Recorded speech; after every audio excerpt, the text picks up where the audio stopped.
Hi everyone, in front of me I've got Doro 8100 and let me share with you how to add or remove a Google account in this device. So let's start with opening the settings, and here we have to scroll to find passwords and accounts. Now let's tap on Add Account and choose Google.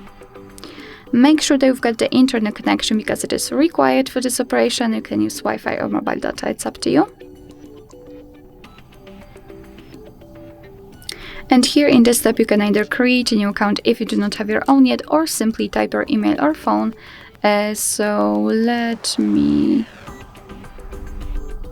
do it. And tap on Next.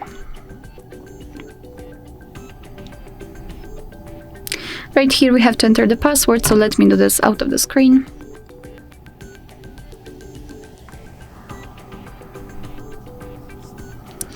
Okay, let's tap on Next. Here we've got Google Terms of Service and Privacy Policy, so of course you can read it, just tap on it, and here you've got the info, and tap on I agree after reading.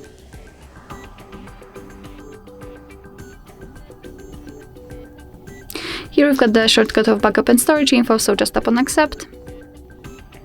And as you can see, we just successfully added our Google account to this device. We can also remove it. Simply tap on it and tap on Remove Account. Tap on Remove Account again. Tap on OK. And confirm everything with your screen lock. And as you can see, it will immediately disappear. Alright, so that will be all. Thank you so much for watching. I hope that this video was helpful, and if it was, please hit the subscribe button and leave the thumbs up.